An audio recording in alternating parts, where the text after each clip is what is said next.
All right, 6.3, this is the continuation of example 2. We're going to go through F through J. Now, in your notes for F, it is a very long process. You were probably super irritated as you were writing down the notes for F and the proof that goes with this identity. One of the things that happens when we're dealing with these establishing identities problems, you might choose a pathway that is very long, very tedious, but will get you to the correct solution, which is what you have in front of you right now. So I'm going to show you another method for F that if we see it a little bit differently, it actually is easier. So the one you have in your notes is where I took this cosecant minus cotangent squared. I wrote it twice. I FOILed. My reason for choosing the right side is I can do more with the right side. Where the left side, it's just 1 minus cosine over 1 plus cosine. And I can multiply by a conjugate. It may help me. It may not help me. So a different way that I can go about F. I'm going to start by rewriting cosecant. Cosecant is 1 over sine. And I'm going to rewrite cotangent. Cotangent is cosine over sine. Now I can put these together as one fraction. And what's nice is they already have a common denominator. So this is 1 minus cosine of theta over sine of theta, and it is all squared. So squared means I'm going to write this twice. 1 minus cosine of theta over sine times 1 minus cosine theta over sine. Now I'm going to leave the 1 minus cosine thetas the way they are, because if I look at what I'm trying to get, this is what I'm trying to end with. 1 minus cosine over 1 plus sine. I want 1 minus cosine, so I'm not going to multiply those through. I'm going to leave this as 1 minus cosine times 1 minus cosine. But sine times sine is sine squared. Now, if you're looking at your Pythagorean identities, Pythagorean identity that you have for this, sine squared is 1 minus cosine squared. So I'm going to plug that in, substitute it. And I am showing every single step that goes with this proof. You are welcome to use some mental math if you can. Okay, so now I have substituted sine squared. Now let's remember, we're supposed to get 1 minus cosine of theta over 1 plus cosine of theta. So what can I do to 1 minus cosine theta? Well, I can factor 1 minus cosine squared theta. Sorry, I misspoke. This is 1 minus x squared. 1 minus x squared is 1 minus x and 1 plus x. And then in x's place, you're going to put back cosine. So I have 1 minus cosine of theta times 1 minus cosine of theta all over 1 minus cosine of theta, 1 plus cosine of theta. Now my one pair of 1 minus cosines cancel, and I am left with 1 minus cosine theta over 1 plus cosine theta, and that is what I was supposed to end with. So I have completed the proof showing that the left side equals the right side. That's a lot easier than the method that I had shown you in your notes that you guys had previously written down. You might want to write this on another piece of paper and just kind of attach it there, or add this at the end of J. Just add it as an extension, maybe call it K. So that way you guys see that you have more than one way to simplify and prove these identities. All right, moving on. G. Well, let's see here. I have some tangents and cotangents on the left side. My right side is a sine squared minus cosine squared. I think it's going to be easier to work with the left side. And the only reason I'm saying that is because I can rewrite tangent and cotangent using sine and cosine, and that's what I want. I want sines and cosines. So tangent is sine over cosine, and cotangent is cosine over sine. That's the numerator. So now my denominator, tangent, sine over cosine plus cosine over sine. Now I'm adding and subtracting fractions, which means I need to get a common denominator. So I'm going to multiply the left by sine over sine and the right by cosine over cosine. And then in the denominator, same thing. So now let's distribute. Distribute, distribute, distribute, distribute. Here we go. Sine times sine is sine squared. Minus cosine times cosine is cosine squared. And our denominator is cosine times sine. All over, sine times sine is sine squared plus cosine squared. All over cosine sine. Now I'm dividing fractions, which means I'm going to multiply by the reciprocal. So cosine times sine is now my numerator, and sine squared plus cosine squared is my denominator. And hopefully we recognize that we can cancel the cosine times sine. So now I have sine squared minus cosine squared all over sine squared plus cosine squared. And I really hope that you guys recognize that you have a sine squared plus cosine squared, and sine squared plus cosine squared is 1.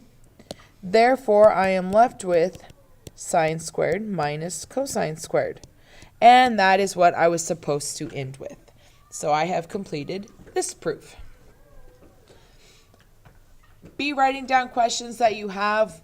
Pause the videos, watch it again, go back, watch it a second time, third time, fourth time, whatever you need to do for this to eventually sink in. We will also have a homework question day coming up where you guys can be asking questions on the homework problems that you have been struggling with. All right, let's keep going. There's a few more to go, you guys. All right. The left side actually looks more complicated here. So that's what I'm going to work with. And I want to write everything as just tangent squared. This should all simplify to just tangent squared. So let's see. Sine squared.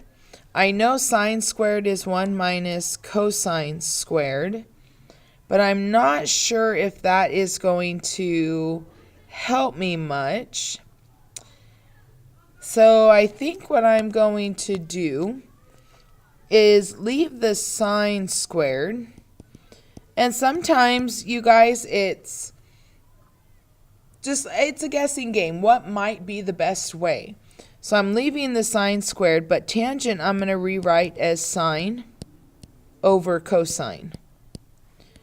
And then in the denominator, I'm going to leave the cosine squared. I'm going to rewrite cotangent as cosine over sine. Now I'm going to work to get a common denominator.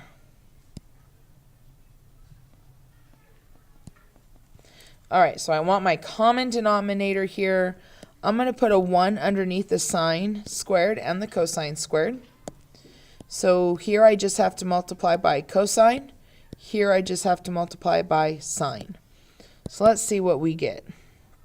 We have cosine times sine squared minus sine all over cosine. Then I have sine times cosine squared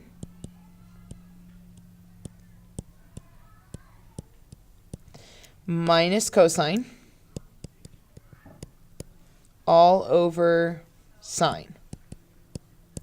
Now I'm dividing fractions, so I'm going to multiply by the denominator. So times sine over sine of theta minus, sorry, not minus, sine of theta times cosine squared theta minus cosine theta. Now, again, there might be an easier way to do this, but this is the way I'm seeing this. Some of you might want to try and see if you can substitute cosine squared. You might want to substitute sine squared. I am okay with that, but you might find that it isn't going to help you. You might find it may make it easier. Sometimes we get stuck and we need to find a different approach. Now, nothing is going to cancel. So I am going to just multiply through. This is like, that's in parentheses. This is like an x times a y squared minus y. And then I'm going to multiply it by y. So when you multiply here, that's just x times y cubed. And when you multiply to the y, it's just y squared. You are only combining the y's. You're not going to multiply it to the x and the y here because this is not addition. It's x times y squared. This becomes x times y squared times y. That's x times y cubed. So I'm going to apply the same thing here with the sine. So let me get rid of that so it's out of my way. If you need that again, rewind it. So sine gets multiplied to the first term and the second term. So this is going to become cosine sine cubed. There were two. I'm multiplying by another one. Minus sine squared. And then I'm going to distribute in the denominator. Cosine gets multiplied to both terms. So I now have sine times cosine cubed minus cosine squared. Now you might be thinking, oh my gosh, I am completely stuck now. Now we need to draw on our factoring skills. So I'm going to factor here. I'm going to look at the numerator, and you see how both terms have a sign? That means we can factor out a sign. Now, we have a sine cubed and a sine squared. We can take the smallest amount. So sine squared, if I take sine squared away from the first term, I am left with cosine sine, because there were three, I took two. Now here, when I take both of them, you are left with a 1. There is an invisible 1 as our coefficient of sine squared. Now in the denominator, they both share a cosine squared. So I can take out a cosine squared theta. I'm left with sine times cosine minus 1. Cosine sine is the same as sine times cosine. So these are going to cancel. Those are gone. I am left with sine squared over cosine squared. Well, now we need to look at our reciprocal identities. We need to remember that tangent is sine over cosine. Sorry, you guys. Tangent is sine over cosine.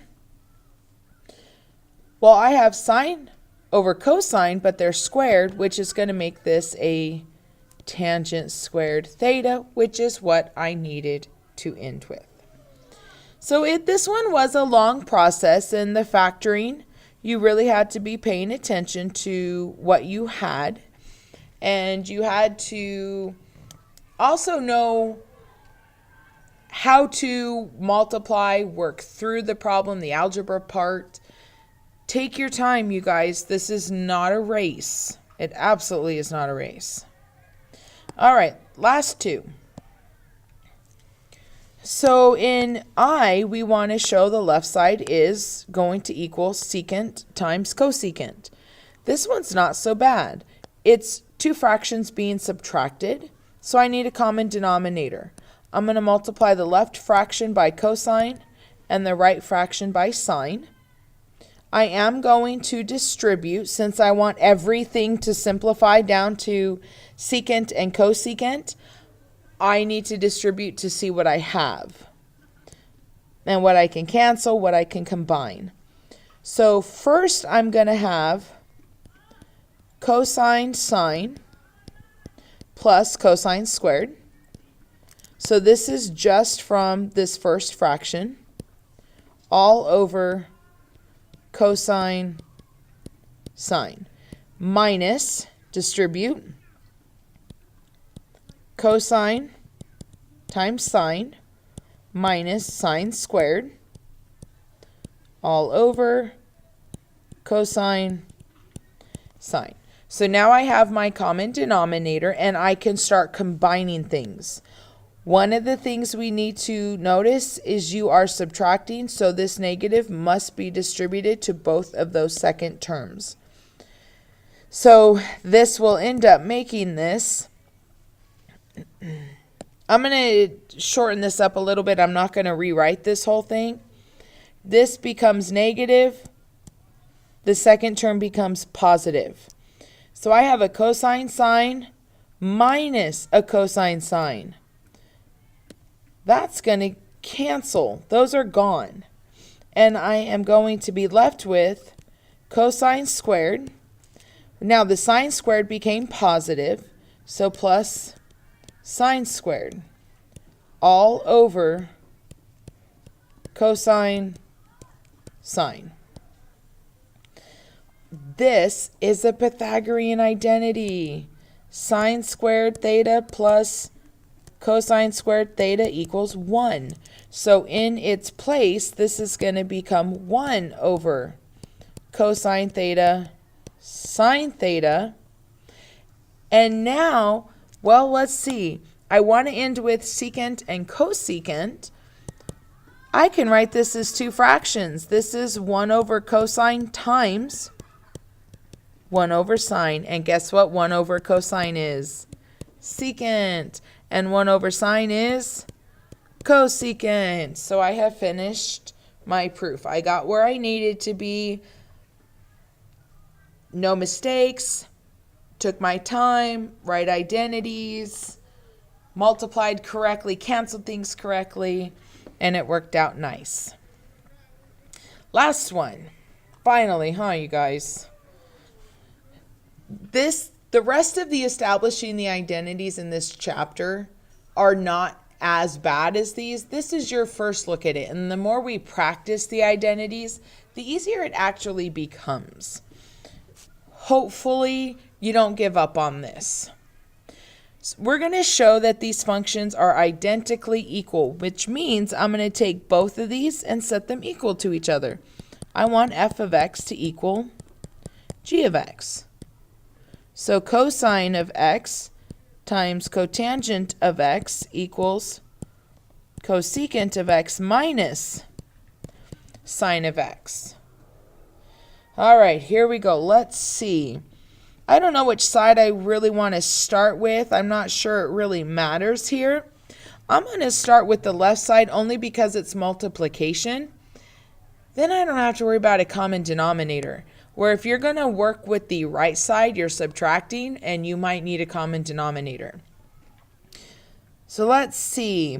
Cosine, I'm going to leave cosine the way it is. I don't know that I need to do this. Actually, let me show you why. This is 1 over secant. 1 over secant of x. Cotangent is cosine over sine. That does not help me at all. There's nothing I could cancel. I could multiply things together. I don't know what I can do from here. So I'm going to find another way to approach this.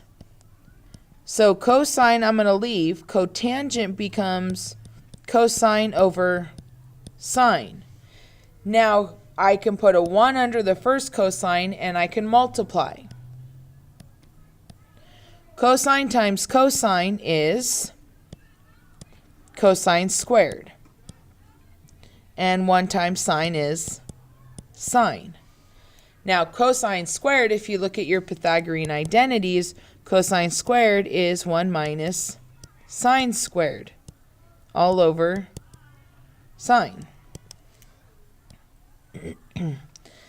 Now, if you're thinking, I think I might try and factor this, don't. Factoring would not get you very far at all. We want this to be cosecant minus sine. You can actually separate this up into 2 fractions. This is the same as 1 over sine of x minus sine squared of x over sine of x. They have a common denominator. When you put them together, it is 1 minus sine squared of x. This only works when you only have one term on the bottom. You can't do this if you had more than one term on the bottom. 1 over sine of x is cosecant of x. Now sine squared is sine times sine, so I can cancel a pair of sines and I am left with sine of x, which is what I needed. And on the flip side, you could work with the right side and see if you end up with the left side. For some of you, that might be easier, and you might want to try it just for practice. I hope this makes sense. Be working on your homework tonight, please, so you are ready for homework questions tomorrow, because you are going to have a quiz on this coming up very shortly, and we are going to need to be prepared. Please come with questions tomorrow, and I will see you then.